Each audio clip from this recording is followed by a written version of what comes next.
Hi guys! Welcome back to my vlog at Teresa Ballesta Vlogs.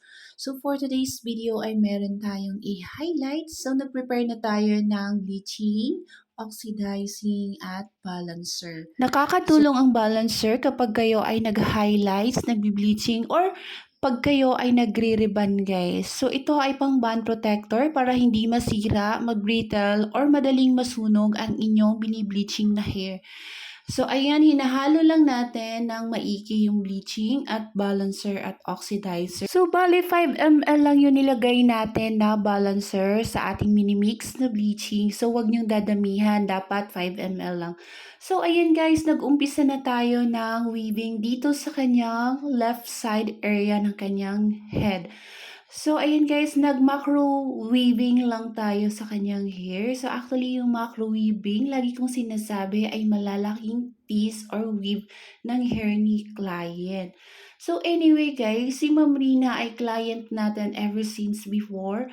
Kasi ako yung nagre-ribbon sa kanya, nagkukulay. So, 2 years ago na nagpa-ribbon siya sa atin. So, yung dulo ay rebonded pa. So, ginagamitan natin ng foil ang ating hina-highlights for the purpose na mag-leap ang kanyang hair into a level 8 to 9. So, yung gusto ni Ma'am Rina ay hindi masyadong as in matingkad na pagkakulay or yung parang as in gray na gray. Yung gusto niya ay parang ash brown lang na i-highlights natin. So, ayan guys, ina-applyan na natin at smudge natin maigi ng ating paint. So, lagi nyo talagang tatandaan, hindi lahat-lahat ay pwede tayo humawak ng hair na i-bleach natin. Kasi alam nyo guys, kapag hindi nyo rin alam yung history, ay maaari po kayong makasunog or maybe magkakandalagas or mangangarag ang hair ni client.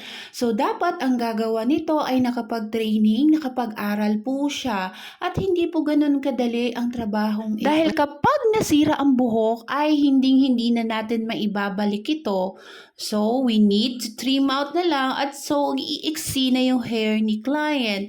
So, ayan guys, nagtitis-tis lang tayo dito sa ating mini-mib na pag-highlight sa buhok ni client. So, lagi nyo lang tatandaan yung mga paalala ko sa inyo para meron kayong makuha na knowledge, ideas, and techniques, guys.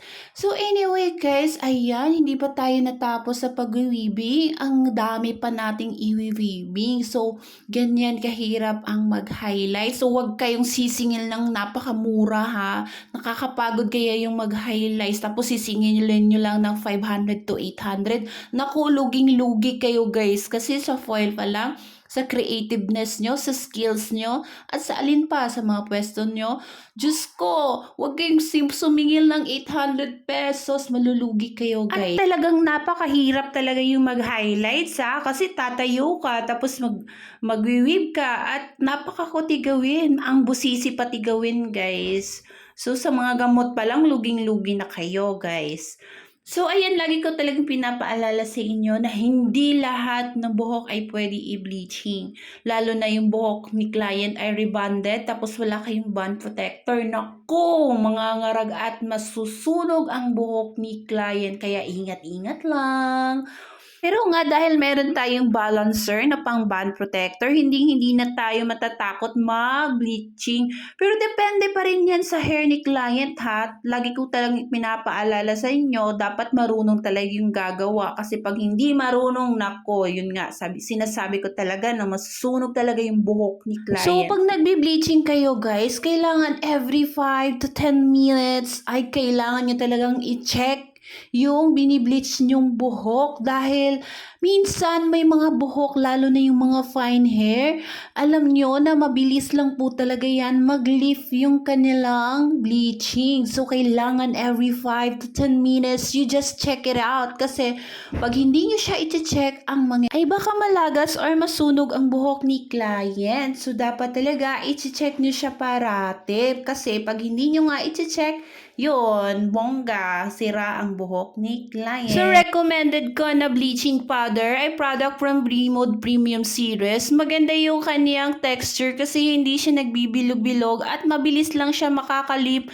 ng hair ni client. Kasi yung ingredients niya guys ay merong cocoa butter at milk. Kaya mag-smooth and creamy siya guys. So, ayan, natapos na natin tease and weave yung kanyang hair, guys. So, ayan, look at that! Nakakangawit at nakakangalay yung ginagawa natin. Kaya nga sabi ko sa inyo, wag na wag kayo sisingil ng napakamura. So, yung singil ko dyan, guys, ay 3K. So, sa 3K ay nakapackage na po yan. Naka-bleaching, base color, at may treatment na po after. So, anyway guys, ayan, chinecheck pa rin natin yung kanyang buhok. Tinitingnan natin kung meron so, hindi na tayo lugi dyan guys. Kasi, ayan, nakabayad din naman si madam ng maayos. So, dapat aayusin din natin yung gawa natin. So, after that, ayan, chinecheck ko yung mga nauna na nating winib or nilagyan natin ng bleaching kung nag-level 8 to 9 na nga. Kasi sabi ko, ay 8 to 9 lang yung nililift natin. Hindi tayo maglilift within level 10. So, ayan guys, papunta na tayo sa exciting part ng buhok ni Madam. Maya't maya ay chinecheck ko yung winib natin kasi para alam natin kung nag-lift na nga ba yung kanyang hair guys. So, ayan, meron pa tayong nakikitang mga dark pigments. So, yung gagawin natin, i-open natin at maglalagay ulit tayo ng bleaching para maging pantay at walang maiwan na black pigments. I-smudge nyo lang maigi ng inyong mga faint brushes para ma-scatter yung bleaching sa kanyang hair, guys.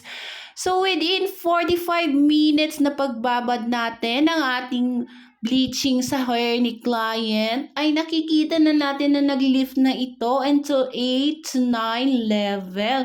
Pero may parts pa rin na hindi nagli-lift. Yung gagawin natin, aantayin natin na mag-lift yung kanyang hair para pantay ang kanyang bleaching. Nakaka-mind-blowing yung ginagawa natin kasi yung utak natin pinapagana natin kasi pag hindi natin pinapagana yung utak natin at hindi maliksi yung gawa natin, nako, wala na. Sunog na yung buhok ni clients. Dapat maalam talaga kayo pag ginagawa nyo to at maliksi yung gawa ninyo. Dapat mabilis, maliksi at talagang abtik balain yung lihok balahaw. Kaya kung hindi aptik ang inyong hulag, ay ambot na lamang. Diyos ko, Ginoo ko, masunugid ang buhok sa inyong kliyente, mga madam. Hindi gid sagay tanga-tanga. Kay kung tanga-tanga kagid imo ya, ay ambot na lang imo ya man. Masunugid yung buhok sang imo ka client. Dapat abtik-abtik ka bala. Kay kung hindi ka bala abtik, ay ambot na lang gitaman. Uy, ano ba yan? Nagsbisaya, Ilonggo, Cebuano na tayo dito. So, ayan guys. Ayan, smudge na natin yung buhok maigi ni client. At nakikita na natin dito sa upper parts, meron nang nag-lift ng 8 to 9 nga. So, dito na naman tayo mag-checking ulit sa inopen natin. So, ayan, nakikita na natin, nag-8 to 9. So, ayan, i-script out lang natin yung foil sa hair ni client. At ayan, nag-level 8 to 9 na nga yung kanyang hair. So, hindi natin na-reach yung level 10. So, sabi nga ni Ma'am Rina, ayaw niya talaga na as in matingkad. So, ayan, nag-level 8 lang muna tayo. So, sa talagang gusto na makuha ng yung pinaka-ash gray or pinaka-ash level, so mag-level 10 kayo, guys. So, naka-level 8 to 9 lang. So, ash brown lang yung makukuha natin base color sa kanyang hair, guys. Check it out. Check it out. Ayan, chinecheck natin yung buhok niya nga. So, ayan, nakuha na natin yung ibang part. So, may nakikita pa rin ako na hindi pantay. Pero okay lang yan, guys. Kasi sa pag-smudge na lang natin ng colorant natin, babawiin. So, ayan, yan na yung naging outcome niya ng natanggal na yung foil sa kanyang hair. So, ayan, balancer, 9.91, 611 at 12.66 yung imimix nating color sa kanyang hair. So, naglagay lang natin tayo ng 5 ml na balancer sa coloran. So, what is the purpose na nilalagyan ko ng balancer yung coloran? The purpose is para maganda yung hair ni client, smooth, shiny, at ano pa nga ba? Brand protector din siya para hindi ay masira or uminit yung color sa kanyang hair.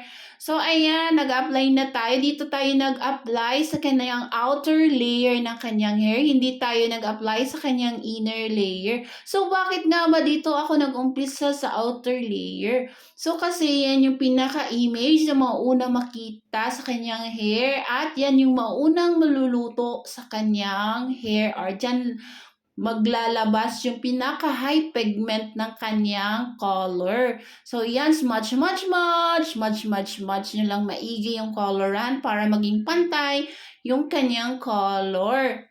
Ibabad lang natin ng 30 to 45 minutes yung coloran. Tapos, smudge nyo maigi or massage nyo maigi yung coloran para sumiksik or tumalab yung coloran. Pag nag-a-apply kayo ng colorant, guys, dapat naka 80% dry yung buhok ni client. Huwag kayo mag-a-apply ng basang-basa kasi hindi tatalab yung colorant. So, ayan na guys, napakalinis yung pag-smudging natin. So, ayan, after 45 minutes, binalawan na natin at nilagyan natin siya ng Keragloss treatment para ma-restore at ma-strengthen yung kanyang hair. So, look at that. Yan na yung naging resulta ng kanyang color. So, yan talaga yung pinaka-bet na color ni Ma'am Rina. So, as you could see, guys, maganda yung kanyang lines ng kanyang highlights. As you could see, ayan. Ayaw kasi niya yung sobrang tingkad na highlights. Gusto lang niya yung parang low lights lang. At sobrang happy ni Ma'am Rina sa naging resulta kasi nakuha natin yung gusto niya, guys. So, sobrang shiny at ang lambot at hindi man lang nag-brittle yung kanyang hair, guys. Dahil nga sa ginawa nating pang-bud protector ng balancer. So, ayan, napakaganda nga ng naging resulta ng kanyang hair. So, maraming salamat sa panonood nyo. Kung gusto nyo umorder ng Wars Hair product, just PM the page of Wars Hair Products or you can PM me. God bless you all. Bye-bye and babush!